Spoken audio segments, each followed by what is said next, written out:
Just 2 years ago, the site of a $10 billion sports complex in southern China was nothing more than cleared land along a quiet stretch of riverbank.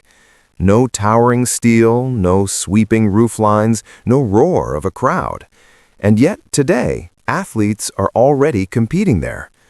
Meanwhile, across the Pacific Ocean, plans for a massive new NFL stadium in the United States are facing political threats before a single brick has even been laid. These aren't just construction projects, they're billion-dollar gambles, civic statements, political battlegrounds, and in some cases, desperate attempts to reclaim past glory. Hey, I'm Lewis, and today we're diving deep into 6 of the most ambitious stadium projects on the planet to find out whether they'll redefine their cities or turn into very expensive cautionary tales. Let's start in North Africa. Number 6, the new Al-Ahly Stadium. For more than a century, one club has towered over African football, Al-Ahly SC. 45 league titles, more continental trophies than any other club in Africa, a global fan base stretching far beyond Egypt. And yet, despite all that dominance, Al-Ahly has never truly had a stadium to call its own. For decades, they've borrowed grounds, shared venues, adapted to facilities that never quite reflected their stature. For a club that defines Egyptian football, that reality has always felt temporary. But after 30 years of proposals, delays, and negotiations, the dream is finally becoming real. The new stadium will rise in Sheikh Zayed City, west of Cairo. On paper, it's a perfect location, modern infrastructure, expanding suburbs, room for development. But there's one major complication. The site sits directly under the flight path of Sphinx International Airport. That means strict height restrictions. So how do you build a 50,000-seat stadium when you're not allowed to build upward? You go downward. Instead of pushing skyward like most modern arenas, the pitch will sit partially below ground level. Excavation crews are carving into the earth so the structure can remain within aviation limits while still accommodating tens of thousands of supporters. It's a clever solution, and it comes with benefits. The surrounding soil will act as natural insulation, helping regulate temperature in Cairo's intense heat. Less exposure, less energy required to cool the playing surface, a more controlled environment overall. Above the sunken bowl, a dramatic structural arch will rise, bold and unmistakable. From that arch will hang a cable net roof system, creating a sweeping silhouette visible from kilometers away. The outer facade won't just be concrete and steel. Massive digital screens will wrap around portions of the exterior, transforming the stadium into a media canvas. Match nights, national celebrations, concerts, the entire building can change personality with the occasion. And beyond the pitch, there's something called the Owner's Plaza, a 30,000-person gathering space filled with cafes, retail shops, and the Al-Ahly Museum, a monument to over a century of dominance. The price tag? Roughly $180 million. Ground officially broke in February 2025 following a ceremonial event at Hatshepsut Temple, a symbolic nod to Egypt's deep history. As of late 2025, construction is in early stages. Heavy machinery, foundation work, structural preparations. The target opening? 2029. For Al-Ahly fans, this isn't just infrastructure, it's identity. After generations of borrowing, they're finally building permanence. But not every historic club is digging down to rise up. Some are tearing everything down and starting over entirely. Number 5, New Trafford. Few names in global sport carry the weight of Manchester United.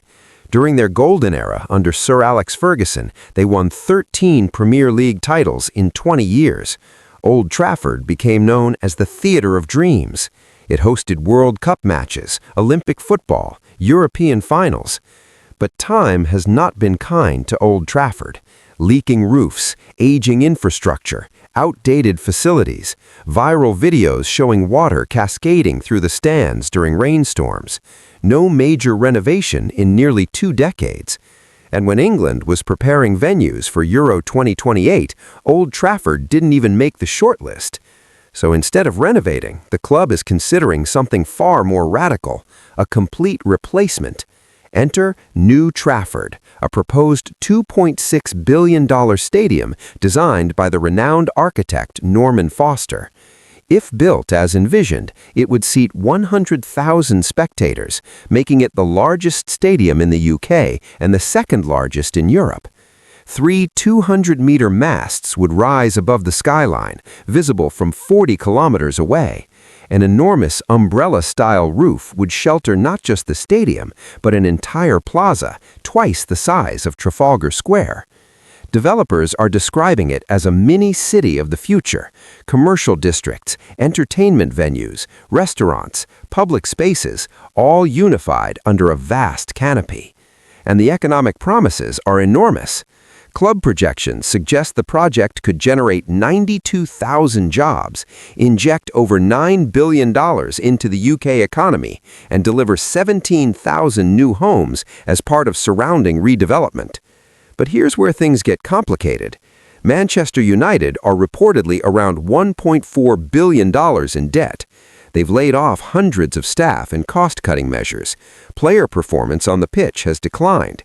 Revenues fluctuate with Champions League qualification. And now they're proposing the most expensive stadium project in British history. Executives insist they'll secure financing through loans and private investment.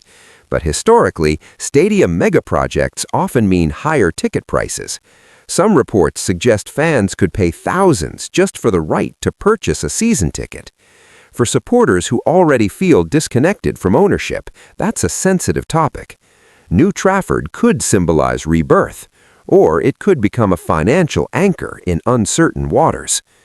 While Manchester debates its future, China has already built theirs. Number 4. Greater Bay Area Sports Center. In August 2023, construction began along the western bank of the Pearl River in Guangzhou's Nansha district. By August 2025, exactly 2 years later, competitions were underway. That pace alone is astounding. The Greater Bay Area Sports Center is anchored by a 60,000-seat stadium for football and major events. Its roof design unfolds like a traditional Chinese fan, elegant, symbolic, and functional. Advanced 3D modeling shaped vertical slats that curve around the structure, channeling breezes from the South China Sea into spectator areas. The architecture doesn't just look dramatic, it manipulates airflow. But the stadium is only part of the story.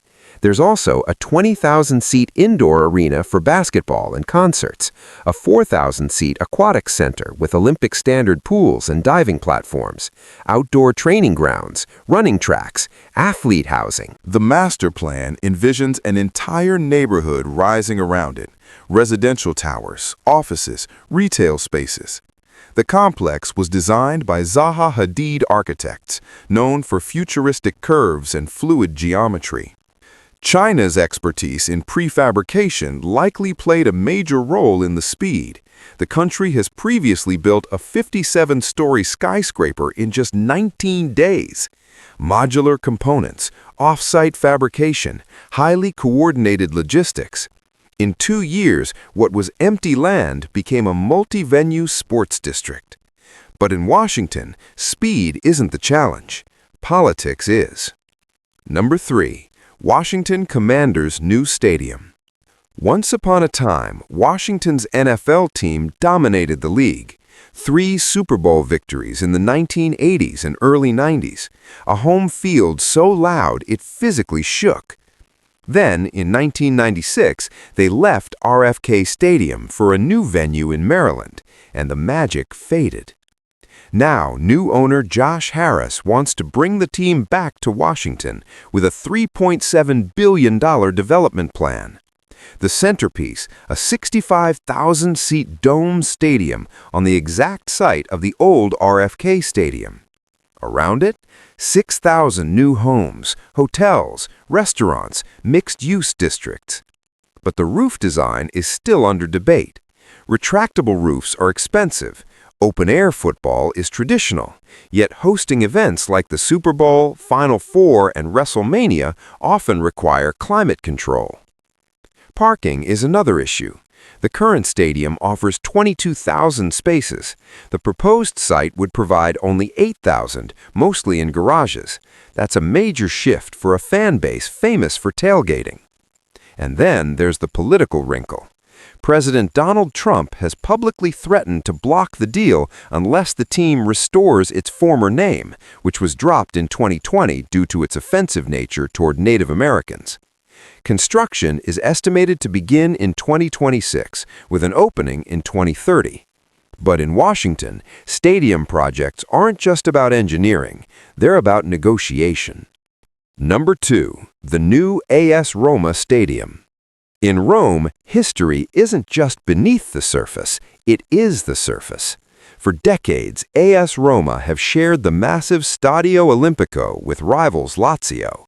The stadium seats over 70,000 and includes an athletics track that pushes fans far from the pitch. Roma want intimacy, revenue control, identity. Previous attempts collapsed under Italian bureaucracy. Permits stalled, courts intervened, investors withdrew. Now there's a new plan in Pietralata, a 61,000-seat stadium designed by populists inspired by the Colosseum. Rather than futuristic glass domes, the exterior will echo ancient Rome, arches, stone textures, historic resonance. Inside, it will feature the largest terrace for standing spectators in Europe, potentially surpassing Borussia Dortmund's famous Yellow Wall. But excavation has already revealed 2nd-century Roman ruins, a villa and a cistern. Archaeological surveys continue. Environmental groups object. Local residents want parkland preserved. Target opening, 2028, the club's centennial year. In Rome, building forward always means digging into the past. And finally, number 1, Chicago Bears' new stadium. Since 1971, the Chicago Bears have played at Soldier Field. They are one of the NFL's founding franchises, dating back to 1920. Yet they play in the league's smallest stadium, 63,500 seats, in a city of nearly 3 million. No roof, brutal Lake Michigan winters, no ability to host a Super Bowl. For decades, they've sought independence from city ownership. Now, their focus is Arlington Heights, 40 kilometers northwest of Chicago. The team has already spent $197 million acquiring the former horse racing site and demolishing the grandstand. Early renderings showed a translucent domed stadium with a massive C integrated into the roof. But funding complications have delayed groundbreaking. The team is unlikely to move before 2029. For a franchise steeped in tradition, the new stadium represents modernization and autonomy. From Cairo to Manchester, Guangzhou to Washington, Rome to Chicago, some of these stadiums are rising rapidly, others are mired in debt, politics, or archaeology. But they all share one thing. They're not just places to watch sports, they're billion-dollar bets on identity, pride, and the future of their cities. Which one excites you the most? Let me know below, and I'll see you in the next one.